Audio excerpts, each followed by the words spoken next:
How does it feel to be broke, Charlie? Those words, dripping with condescension, cut through the festive Thanksgiving air like a knife. My son-in-law, Ryan Phillips, raised his wine glass, a smug grin plastered across his face, savoring what he believed was my ultimate humiliation. He was 34, an investment banker, and the husband of my daughter, Jennifer. For 3 long years, he'd watched me clip coupons, drive my old Honda, and wear clothes from discount stores, convinced I was a financial failure. He had no idea he was sitting across from someone worth $868 million. I'm Charlie Anderson, 61, and I founded a tech company most people have never heard of. Ryan, on the other hand, made sure everyone knew about his leased $95,000 BMW and the impressive rental house he pretended to own. He measured everyone's worth by their bank statements. And that Thanksgiving, he'd invited his Sterling Capital colleagues to witness his domestic triumph. A successful man surrounded by other successful people, with his struggling father-in-law as a cautionary tale. Charlie worked in tech back in the day, Ryan had explained earlier, his tone dripping with mock sympathy. Before the real money moved into the space, companies like his got left behind. I simply set down my fork, smiled, and stayed calm. Sometimes, the best revenge is simply watching the truth unfold. This is the story of how one Thanksgiving dinner destroyed everything my family thought they knew about success, wealth, and the deadly consequences of judging books by their covers. What happened when that Wall Street Journal notification lit up my phone would leave Ryan speechless, humiliate him in front of his colleagues, and teach everyone at that table a lesson about respect they would never forget. Let me take you back to where this all started. 3 years ago, when Ryan first joined our family by marrying Jennifer, I thought I'd gained a son. Instead, I gained a critic who never missed a chance to remind me of my place in his hierarchy. Ryan worked at Sterling Capital Management, pulling down what he claimed was a mid-6-figure salary. Every family gathering became an opportunity for him to showcase his lifestyle while subtly degrading mine. "Still shopping at Costco, Charlie?" he'd say, eyeing my bulk purchases. "You know, they have payment plans at real grocery stores now." When I'd arrive in my 2018 Honda Civic, with its cloth seats and 85,000 miles, Ryan would shake his head. "Dad, when are you going to upgrade? Jennifer's embarrassed to be seen in that thing." The truth was, I could afford any car on the planet, but I'd learned long ago that real wealth whispers, while insecurity shouts. My 1995 ranch house had original hardwood floors and a dated kitchen, but it was paid off. My clothes came from discount stores, but they were clean and comfortable.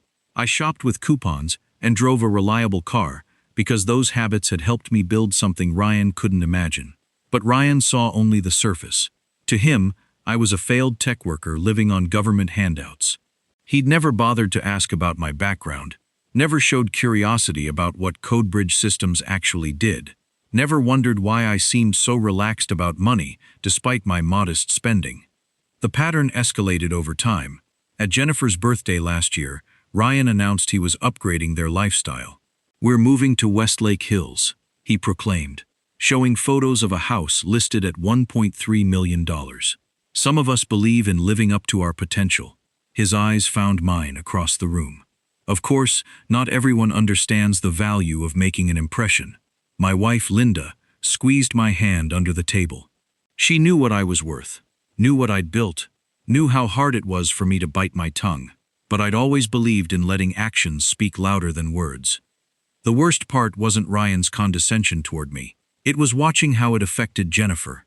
My daughter, who used to call me her hero, started avoiding one-on-one time. When I'd offered to help with expenses, she'd declined quickly, as if accepting money from her broke father would somehow embarrass her new husband. "Dad, Ryan says we need to stand on our own feet," she'd explain. "He thinks it builds character. Character from someone who leased his identity and rented his status." The breaking point came last month, when Ryan suggested I consider moving to a more appropriate housing situation. "There are some nice senior communities outside the city," he said during Sunday dinner. "Subsidized rent, group activities. Might be good for you to be around people in similar situations." Similar situations. He actually believed I was barely scraping by. Linda nearly choked on her wine. Jennifer looked mortified but didn't defend me. And I realized that my patience had enabled something ugly to grow in our family dynamic. That's when I decided that Thanksgiving 2024 would be different. But I had no idea just how different it would become.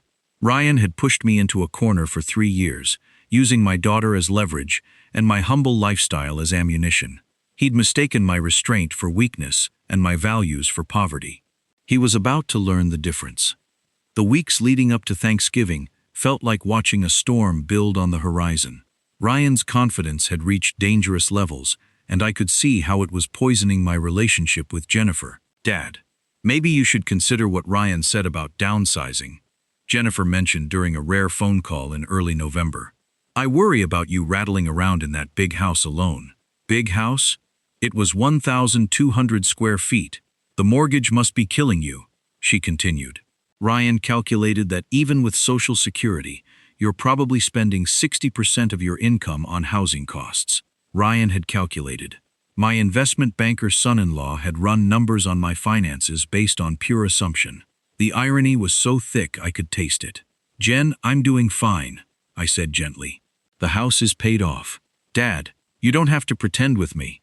Ryan showed me some articles about older Americans struggling with debt. There's no shame in accepting help.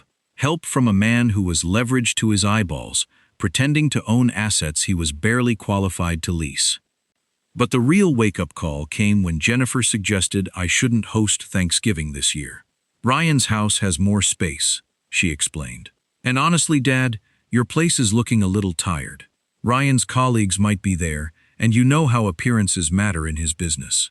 For 35 years, our family had gathered in my home for Thanksgiving. Linda and I had hosted Jennifer's birthdays, graduations, celebrations. Now, my own daughter was diplomatically telling me I wasn't good enough for her husband's professional circle. That evening, Linda found me in my home office, staring at financial statements that told a very different story than the one my family believed.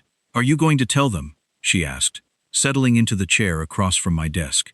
I looked at the documents Patricia Stone had delivered earlier that week. CodeBridge's Q3 reports showed revenue growth of 43%. Amazon's acquisition team had been circling for months, and the preliminary numbers were staggering. "Not yet," I said, "but I think Thanksgiving might be the right time." Linda raised an eyebrow. "All of them at once. Ryan's invited his colleagues, right? Wants to show off his new lifestyle, his successful family. Maybe it's time he learned a little humility." Thanksgiving Day arrived, and Ryan's rented house was indeed a showcase. The table was laden with food, and the conversation flowed around Ryan's colleagues from Sterling Capital.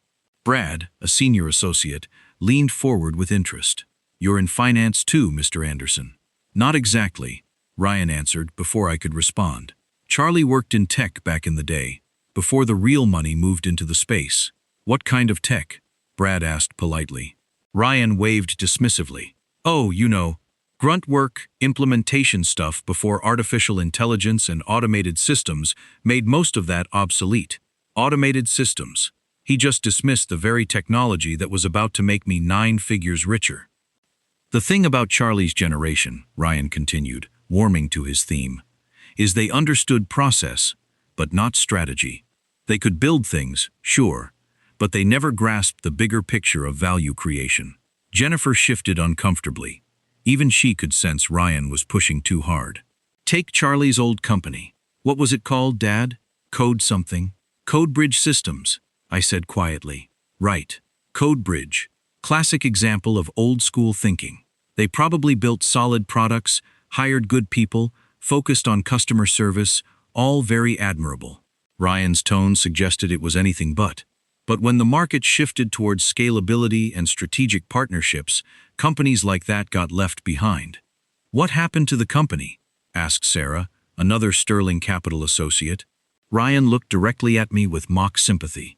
"Failed, obviously. Otherwise, Charlie wouldn't be clipping coupons and shopping at thrift stores. No offense, of course." "None taken," I said.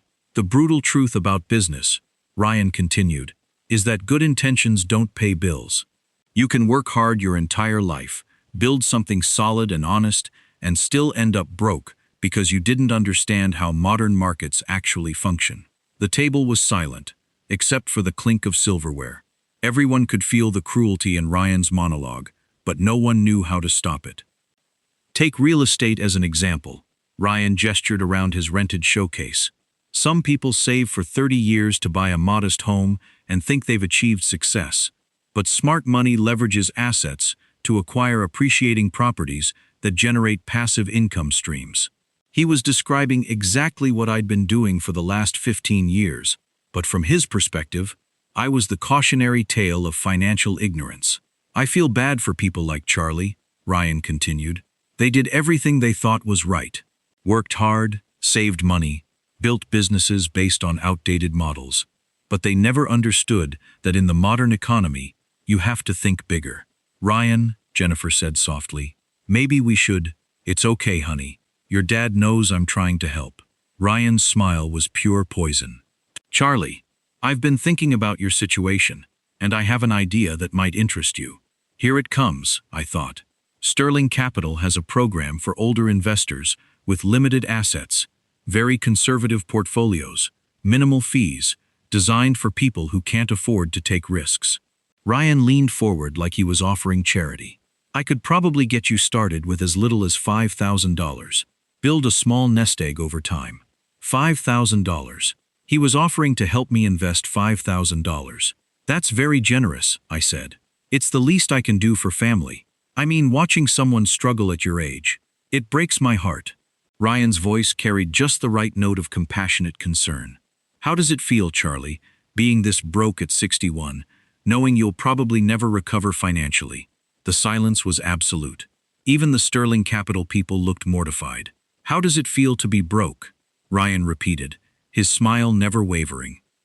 That's when my phone buzzed with a news alert from the Wall Street Journal. Perfect timing. I glanced at my phone screen and felt the universe align. The Wall Street Journal notification read, Breaking. Amazon acquires Codebridge Systems for $3.1 billion in strategic logistics play. The irony was so perfect I almost laughed. Sorry, I said, holding up the phone. Important news alert. Ryan's eyes rolled. Charlie, we're having Thanksgiving dinner. Whatever conspiracy theory newsletter you subscribe to can wait. It's the Wall Street Journal, I said mildly. Oh, the WSJ. Very impressive. Ryan's sarcasm was thick as honey. Let me guess. Another article about how the economy is rigged against the working class. I read the headline aloud. Amazon acquires Codebridge Systems for $3.1 billion in strategic logistics play. The table went silent. Ryan's fork stopped halfway to his mouth. Codebridge, Brad said slowly. Isn't that the company you mentioned, Mr. Anderson? The same one, I confirmed. Ryan's laugh was sharp and nervous. Come on, Charlie. Coincidences like that don't happen. There must be dozens of companies with similar names. I opened the article and began reading. Amazon announced today its acquisition of Austin-based Codebridge Systems, a leader in automated logistics and supply chain optimization. The $3.1 billion deal represents Amazon's largest acquisition in the logistics space. Charlie, Linda said softly, maybe you should. The company was founded in 1998 by Charles Anderson, who retained a significant equity stake after selling operational control to current CEO Kevin Walsh in 2021. Ryan's face had gone pale, but he was still fighting. There are probably multiple Charles Andersons in tech. It's a common name. I continued reading. Anderson, 61, who has maintained a deliberately low profile since stepping back from daily operations, stands to realize approximately $868 million from his 28% ownership stake. The only sound was the grandfather clock ticking in Ryan's living room. $868 million, Sarah whispered. Ryan was staring at me like I'd grown a second head. This is some kind of joke, Charlie. What are you trying to pull? The silence was deafening, broken only by the frantic ticking of the grandfather clock. Ryan's face was a mask of disbelief and dawning horror. This is some kind of joke, Charlie. What are you trying to pull? He stammered, his voice thin and reedy. A joke? I asked, my voice calm, almost conversational. No, Ryan. This is what happens when you mistake quiet confidence for poverty. This is what happens when you measure a man by his car and his clothes, instead of his character and his work. Brad, the senior associate from Sterling Capital, cleared his throat. Ryan, Is this true? Mr. Anderson is the founder of CodeBridge? Ryan could only gape, his carefully constructed world crumbling around him. Jennifer, who had been silent, her face a mix of embarrassment and shock, finally spoke. Dad, you never told me. You never asked, Jen. I replied gently. You were too busy listening to Ryan tell you what I was. The rest of the evening was a blur. Ryan's colleagues, initially stunned, quickly shifted from polite discomfort to a strange mix of awe and professional curiosity. They had questions about CodeBridge, about the acquisition, about my journey. Ryan, meanwhile, became a ghost at his own table, his face ashen, his usual bluster replaced by a suffocating silence. He tried to reclaim some semblance of control, mumbling something about diversified portfolios and strategic exits, but his words hung hollow in the air. The man who had mocked me for being broke was now utterly, completely broken himself. The story, predictably, exploded. The Wall Street Journal article was picked up by other financial news outlets. America's stealth billionaire became a trending topic. Ryan's humiliation was swift and public. Sterling Capital Management, a firm that prided itself on identifying and managing wealth, suddenly had an investment banker who had publicly insulted one of the country's newest tech billionaires, a billionaire who, ironically, was now a potential client. Ryan was put on immediate administrative leave. In the aftermath, Jennifer came to me, tears in her eyes. Dad, I'm so sorry. I let him change how I saw you. We talked for hours, revisiting years of subtle slights and unspoken judgments. She admitted how Ryan's relentless focus on material wealth had slowly eroded her own values, making her ashamed of my modest lifestyle. It was a painful conversation, but a necessary one. We started rebuilding our relationship, one honest conversation at a time. She began to see me not as a project to manage, but as her father, the man who had always been there for her. Ryan, to his credit, didn't run. His carefully constructed identity had been shattered, and he was forced to confront the emptiness beneath the surface. He took a leave of absence from Sterling Capital, partly because the story had indeed become Austin business folklore, and partly because he realized he needed to figure out who he was beyond his job title and salary. He's seen a therapist, Jennifer mentioned later, trying to understand why he needed to feel superior to everyone. How do you feel about that? I asked. Relieved, honestly. The man I married 3 years ago wasn't the man who mocked you at Thanksgiving. Therapy is helping him find his way back. I'd actually grown to respect Ryan's response to his public humiliation. Instead of blaming others or making excuses, he'd taken responsibility for his behavior and started doing the hard work of personal change. It couldn't have been easy, watching his carefully constructed identity crumble in real time. The media attention had been intense, but mercifully brief. Forbes ran a profile about America's stealth billionaire. CNN interviewed Kevin Walsh about the acquisition. TechCrunch wrote about quiet leadership in the startup world. The interview requests had tapered off after I declined most of them. Fame held no appeal for me. I'd spent 61 years learning that the best kind of power operates without an audience. But the Amazon consulting work had been fascinating. 2 days a month helping them optimize supply chain innovations, working with brilliant people who treated my experience as valuable rather than outdated. It reminded me why I'd fallen in love with technology in the first place. Dad, Jennifer said, can I ask you something? Always. Are you happy with how everything turned out? I considered this carefully. Happiness felt too simple a word for the complex satisfaction I felt. Justice might be closer, or maybe just clarity. I'm grateful, I said finally. Grateful that I got to see who people really were.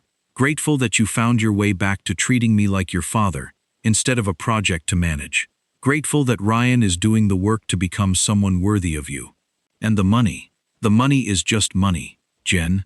It's security, opportunity, choices, but it's not happiness. That comes from knowing the people in your life respect you for who you are, not what you're worth. We sat in comfortable silence, watching Austin's downtown bustle through the cafe window. 3 years ago, Ryan would have insisted on paying for this coffee, making a show of his financial superiority. Now, he was learning that strength didn't require performance. My phone buzzed with a text from Linda. Dinner at 6 o'clock. Ryan's bringing flowers to apologize for last week's comment about your investment strategy. I showed Jennifer the text and she laughed. He's still giving you financial advice. Old habits die hard, I replied. But now he asks questions instead of making assumptions. That evening, Ryan did indeed arrive with flowers. Not expensive ones, but thoughtful ones Linda would actually like. He'd been doing small things like this for months, gestures that acknowledged his need to rebuild trust with our family. Charlie, he said as we sat down to dinner, I've been thinking about something. What's that? You said I taught you about economics, that Thanksgiving, that some people are builders and some people are maintenance. I remember. He paused, choosing his words carefully. I think I've been maintenance my whole life, moving money around, optimizing other people's investments, taking credit for market performance I didn't create. I want to learn how to actually build something.